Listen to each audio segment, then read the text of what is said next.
Hello，你好，Welcome back，欢迎回来 to Wisdom Wednesday with Johnny Tiger.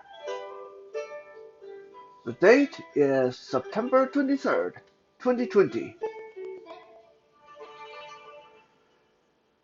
Now, last week I talked a little bit about Chinese religions and how there's several of them and how they all kind of work in tandem to try to get along and try to coexist. That made me think more on there's all kind of funny religion related bloopers, funny stories that we can go deeper into. So for the next few episodes, I'm going to try to introduce you to a few of these interesting little facts and fictions and little oopsies and things that went wrong in the various Taoism or Buddhism stories. Today we're going to talk about the sex change of the Buddha. Now we are not talking about Lord Buddha, we are specifically talking about Guanyin Buddha. As I mentioned in the last episode, Buddha is not a specific deity. Buddha is more like a rank. Think of Buddha as a teacher or a principal or a minister. No, there can be many different Buddha. It's not a specific person. It's not a name for a specific deity. Uh, on the top that uh, lead the group, you can say, I don't want to say govern because Lord Buddha doesn't really govern. He's more of a, uh, I'm going to teach you everything I know, and the rest of you can learn from me and then go and pass the rest of what I say down to the mortal and spread the knowledge that way. That's basically Lord Buddha. He doesn't really make the law. He doesn't punish or stuff like that. Uh, Not usually, anyway. Although there have been stories where Buddha and even the Lord Buddha himself have to take a hand in mortal affair to set things right. But we are not going to worry about those today.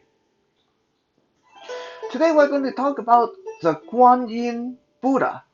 Now, those of you who are already Buddhist or you have been Buddhist before, you know which one I'm talking about. But for those of you who are not really up to date on your various Buddhas, I mean, there's a thousand hand Buddha, the Kaoli, there's a Dizang Buddha, who's basically handles spirits going into the underworld, and there's the Lord Buddha, and so on and so on. There's quite a few. There's quite a few. Um, Guanyin Buddha is the one that you see on statues and depictions that sit cross-legged on a throne made out of lotus blossom. Uh, Guanyin Buddha is the one that sometimes is depicted holding a jar of water or holding a willow branch uh, in hands. That one, that's a Buddha I'm talking about. When I was growing up, and I grew up as a Buddhist, and not by choice. That was kind of forced upon me. I was told that uh, I was a Buddhist. I was told that Buddha loved me. I was told to worship Buddha, so I was a Buddhist. Um, so when I was growing up, Guanyin Buddha had been taught to me as uh, like Virgin Mary. Guanyin Buddha was a female, and that's how she was depicted in the various temples in Taiwan, and even in movies, even in books. Whenever there's a depiction of Guanyin Buddha. It was always a she, a very beautiful woman that went out there to take care of the sick and to treat to help the misfortuned, to set to comfort people, to spread mercy. She was that Buddha, that female Buddha. Like for for all of us that grew up in Taiwan as Buddhists, Guanyin Buddha was that kind, beautiful lady, that uh, uh, Virgin Mary, that Saint Madonna. However, like just like that female figure we see in so many cultures.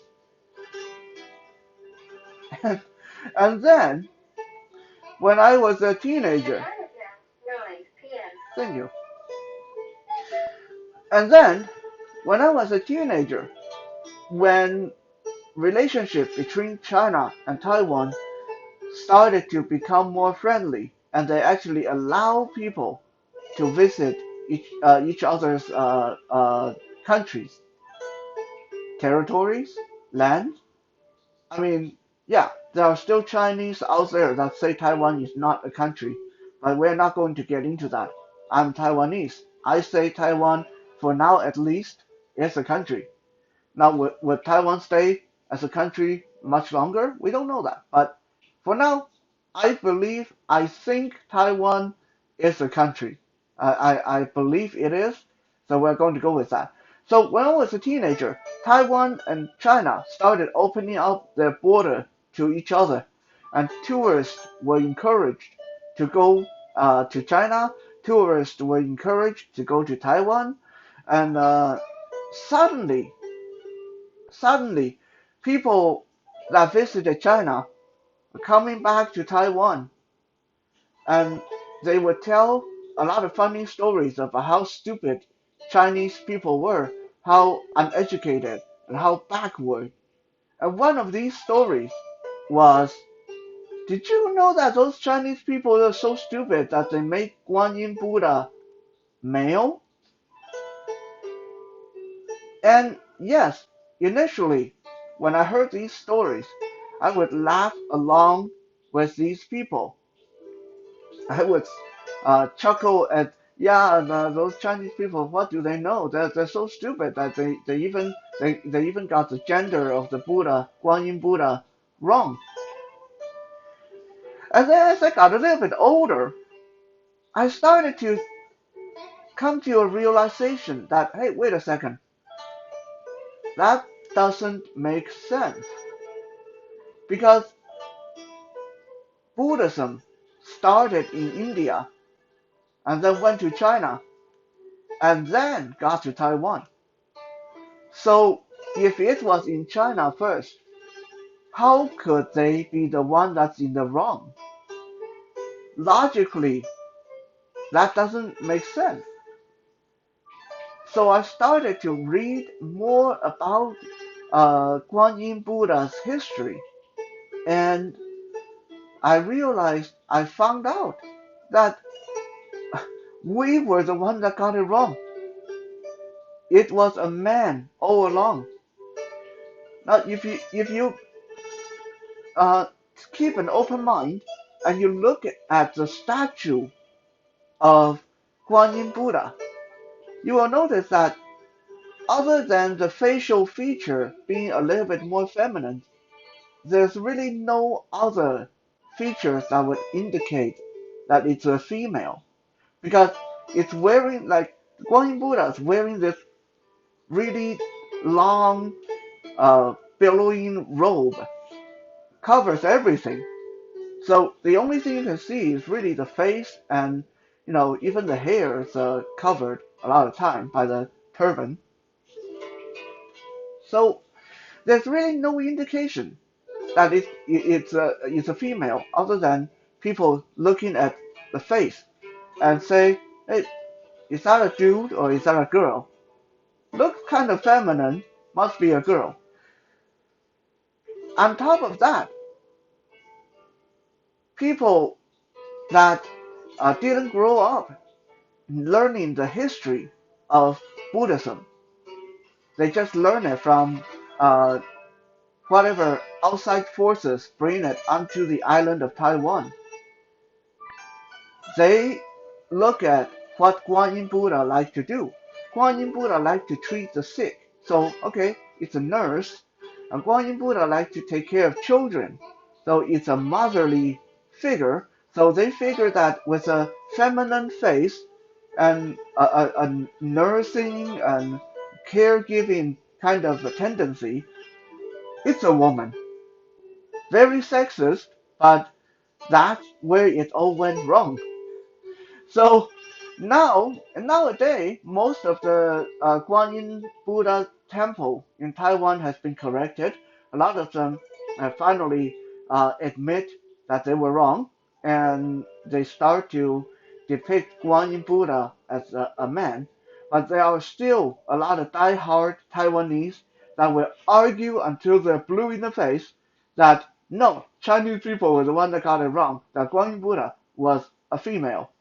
And then there are also some people that are very liberal minded that will tell you, no, neither side is wrong, and Buddha, being a god, can turn into both male and female. So neither side is wrong. It's just when Guanyin Buddha appeared in front of Taiwanese people, for some reason, he decided to do a sex change to be a female, maybe thinking that that would uh, make people trust her more. So it's one of those great religious debate that rages on even today, and who knows when we will see the end of that nonsense. But be rest assured, if you trace the origin of Guanyin Buddha, read the real history behind Guanyin Buddha, and yes, it was Guanyin Buddha was actually a real person, was a prince in India thousands and thousands of years ago. So Guanyin Buddha was a real person. If you trace it back, it was a he, and has always been a he. Thank you for checking out today's Wisdom Wednesday. We'll be back again next week for more funny religious bloopers. For now, have a good day, and we'll be back again tomorrow for Toy Thursday. Good night, and be safe.